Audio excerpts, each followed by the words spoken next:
سورۃ التکاثر کی تلاوت کا شرف حاصل ہوا ہے اور میں چند لمحوں کے لیے کچھ باتیں اسی عنوان سے آپ کے سامنے رکھوں گا۔ اللہ تعالیٰ میری زبان پہ کلمۃ الحق جاری فرمانا۔ بنو سہم اور بنو عبد مناف دو قبیلے آپس میں اس بات پر الجھ پڑے کہ ہم میں سے مال کس کے پاس زیادہ ہے، افراد کس کے پاس زیادہ ہیں اور عزت کس کی زیادہ ہے۔ اس سلسلے کے اندر انہوں نے اپنے افراد کی کثرت، اولاد کی کثرت اور مال کی کثرت کو بیان کرنا شروع کیا، حتیٰ کہ جو لوگ فوت ہو گئے تھے ان کی قبروں کو بھی گنا تاکہ ہم یہ ثابت کر سکیں کہ ہمارے قبیلے کے افراد دوسرے قبیلے کے افراد سے زیادہ ہیں۔ تو اللہ تعالیٰ جل شانہ نے سورۃ تکاثر نازل فرمائی، الہاکم التکاثر، تمہیں کثرت کی آرزو نے ہلاک کر دیا ہے، حتیٰ زرتم المقابر، یہاں تک کہ تم قبروں میں جا پہنچے۔ تم نے اس اپنی سفلی خواہش کی تکمیل کے لیے قبروں کو بھی گننا شروع کر دیا۔ یہ ہے اس کا شان نزول جو شیخ عبدالعزیز محدث دہلوی اور دیگر ائمہ تفسیر نے بیان کیا ہے، اور یہ سورت معتبر اقوال کے مطابق مکی سورت ہے، لیکن اس میں انسان کے عمومی رویے کو بیان کیا گیا ہے۔ عمومی رویہ کیا ہے کہ انسان اپنی ساری زندگی اس ادھیڑ بن میں گزار دیتا ہے کہ میرے پاس دولت ہو، مال ہو، شہرت ہو، بس اسی لیے وہ اپنی زندگی کو گزارتا ہے۔ ایک زمانہ تھا جس کی اولاد زیادہ ہوتی تھی، معاشرے میں اس کو معزز سمجھا جاتا تھا، تو عرب 100 شادیاں کیا کرتے تھے۔ اسلام نے حد بندی کی ہے، 4 سے زیادہ شادیاں کوئی شخص نہیں کر سکتا ہے۔ تو وہ اس تفاخر کے لیے اور اپنی اولاد کی کثرت کے لیے اور لوگوں پر اپنا تفوق بیان کرنے کے لیے ایسا کرتے تھے۔ پھر جس دور سے ہم گزر رہے ہیں اور اس سے قبل بھی کئی ایسے دور ہیں، بلکہ ہر دور میں دولت کی بنیاد پر معاشرے کے اندر عزتوں کا قد ناپا جاتا رہا ہے۔ جس کے پاس دولت زیادہ ہے وہ معزز ٹھہر پر، اور جس کے پاس دولت نہیں ہے چاہے اس کے پاس بے پناہ صلاحیتیں ہوں، معاشرے میں اسے کوئی نہیں پوچھتا۔ میرے عہد کے کسی شاعر نے کہا تھا کہ میری غربت نے اڑایا میرے فن کا مذاق، تیری دولت نے تیرے عیب چھپا رکھے۔ تو انسانوں کے اندر اولاد، افراد اور دولت پر ایک دوسرے سے احساس تفاخر کر رہا ہوتا ہے۔ میرا گھر تیرے گھر سے بڑا ہے، میری گاڑی کا ماڈل تیری گاڑی کے ماڈل سے لیٹسٹ ہے، میرے پاس اتنی دولت ہے، میرے پاس اتنی جائیداد ہے۔ تو یہ چیزیں تفاخر کا باعث ہیں، اور ساری زندگی انسان اسی چکر میں رہ جاتا ہے۔ ساری زندگی کیا کیا پاپڑ نہیں بیلتا ہے اس حوالے سے۔ اللہ تعالیٰ نے انسان کی اس کج روی کی اصلاح کرتے ہوئے ارشاد فرمایا، الہاکم التکاثر، تمہیں کثرت مال کی طلب نے ہلاک کر دیا، حتیٰ زرتم المقابر، یہاں تک کہ تم قبروں میں جا پہنچے۔ تمہاری زندگی کا اوڑھنا بچھونا مال کی کثرت کا طلب ہی بن گیا، اور تمہارا جینا مرنا یہی بن گیا کہ ہم دولت اکٹھی کر رہے ہیں۔ زندگی کا اصل مقصد جو ہے وہ تمہاری نظروں سے اوجھل ہو گیا۔ حضرت عبداللہ ابن عباس رضی اللہ تعالیٰ عنہ فرماتے ہیں، لاحق سے مراد ہر وہ چیز ہے جو مقصد حقیقی سے انسان کی نظر کو ہٹا دے۔ دولت کو جمع کرنے کی یہ آرزو، یہ وہ لاحق نام ہے جس نے انسان کو اس کے اصل مقصد سے ہٹا دیا۔ انسان کا اصل مقصد کیا تھا؟ اللہ قرآن مجید میں فرماتا، ہم نے جن و انس کو اس لیے پیدا کیا کہ وہ میری عبادت کریں۔ ہم نے یہاں آ کے اپنے رب کا پرب حاصل کرنا تھا، اگر وہ نہیں کیا تو کچھ بھی نہیں کیا۔ من کان فی ہذہ اعمی فہو فی الآخرۃ اعمی واضل سبیلا، جو اس دنیا میں اندھا رہا کل قیامت کے دن بھی اندھا اٹھایا جائے۔ اس سے مراد ان آنکھوں کی بے نوری نہیں ہے، دل کی بے نوری ہے۔ اسی لیے اقبال نے کہا تھا، دل بینا بکر قلب خدا سے، کہ آنکھ کا نور دل کا نور نہیں ہے۔ تو دل کا ہوئے حاصل کرنا کا ہم یہاں آ کر کے، لیکن ہم کس چکر میں پڑ گئے؟ ہم اپنی زندگی کی مقصدیت سے ناآشنا ہو گئے اور ساری زندگی ہمیں ہوش نہ آیا اور ہمارا اس طرف دھیان ہی نہ ہوا کہ ہم پیدا کس لیے کیے گئے۔ مال مال ہر وقت یہی، وہ کیا اکبر الہ آبادی نے کہا تھا، کیا بتائیں احباب کیا تار نمایاں کر دے، BA کیا نوکر ہوئے پینشن ملی اور مر گئے۔ کیا زندگی اس لیے تھی؟ ہماری زندگی کی مقصدیت ہے، ہم نے اس کو سمجھنا ہے اور اس کی طرف ہم نے آنا ہے، زندگیوں میں برباد نہ کر لیں۔ حضور علیہ السلام نے فرمایا، انسان کہتا ہے مالی مالی، میرا مان، ہر وقت وہ یہی پکارتا رہتا، لیکن فرمایا کہ اس کا مال تو وہ ہے جو اس نے کھایا یا اس نے پہن کے پرانا کر دیا یا اللہ کی راہ میں خیرات کیا اور آخرت میں بھیج دیا۔ باقی جو اس نے چھوڑا وہ اس کا تو نہیں ہے، وہ تو اس کے وارثوں کا ہے۔ وہ تو کفن بھی میلا نہیں ہونے دیتے کہ حصے بانٹ لیتے ہیں، بلکہ وہ تو گھر سے چارپائی بھی نہیں دیتے تجھے، کہتے وہ بھی مسجد سے لاؤ۔ انسان سوچ تو صحیح، وہ جن کے لیے تو کتنے ظلم اور گناہ کیے اور لوگوں کا خون نہ چوڑا، وہ تو تیری قبر کے اوپر بھی خود بیٹھ کے قرآن پڑھنے کو تیار نہیں۔ وہ بھی کہتے ہیں کوئی بچے مل جائیں، چلو 2 آنے نے دے دیں گے تو یہی پڑھ لیں۔ وہ تو خود بھی بیٹھنے کے لیے تیار نہیں ہیں، وہ تو قرآن بھی میسوں سے مانتے کرتے ہیں کہ اتنے قرآن مجید تحفے میں دے دو، ہم نے اپنے ابو کو سال ثواب کرنے ہیں۔ تم نہیں پڑھتے تھے اس کے لیے؟ ساری زندگی جو تمہارے لیے کماتا رہا، تم بیٹھو نا 40 دن اس کے لیے، بیٹھو نا 20 دن اس کے لیے، پڑھو اس کے لیے۔ وہ تو بعد میں کو غسل دینے کے لیے بھی تیار نہیں ہے، انہیں ڈر لگتا ہے تیرے، وہ تو تیری تمیز بھی پھاڑ کے اتارتے۔ میاں صاحب محمد بخش آر پہ کھڑی رومی کشمیر بولے کہ جاں بھی وری ڈرونا بنیو تے ہاتھ نہ لاندے ڈر دے، جنہ لئی تو پاپ کمائے اج کتھے بھی تیرے کر دے۔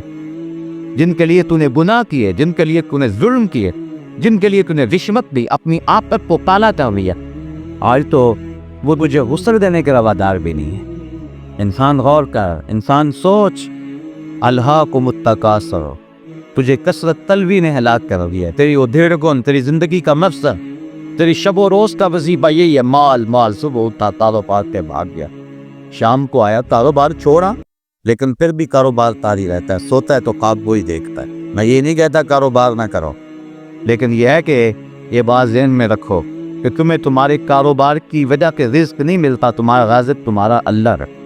کہیں رزق کی تلاش میں رازق کو نہ بھول جانا۔ جب بچہ شکم مادر میں ایک تو 20 دن کا ہوتا ہے، اس کا رزق اللہ اس دن ہی نہیں دے پا، وہ تو مل کے رہے گا۔ تمہاری زندگی کا جو وظیفہ ہے، جو تمہارا رب تم سے مطالبہ کرتا ہے، تم اس کی طرف پاؤ نا۔ تمہارا رب تم سے کیا کہہ رہا؟ تمہاری ہرس تو ساری زندگی پوری نہیں ہو۔ لاکھ پتی بنو گے تو سوچو گے کروڑ پتی بن جا، کروڑ پتی ہو جاؤ گے تو سوچیں گے ارب پتی بن جا، ارب پتی ہو جاؤ گے تو سوچو گے کھرب پتی بن جا۔ بتاؤ کوئی جگہ ہے جہاں جو ہے وہ نشان لگا ہو کہ یہاں سے بندہ آگے نہیں جاتا؟ حضور فرمایا کہ اگر انسان کو ایک وادی دے دی جائے سونے کی بلی ہوئی، 2 پہاڑوں کے درمیان جو جگہ ہوتی ہے اسے وادی کہتے ہیں، وہ سونے کی بلی ہوئی ایک شخص کو دے دی جائے، وہ آرزو کرے گا کہ میرے پاس ایسی ایک اور وادی ہو۔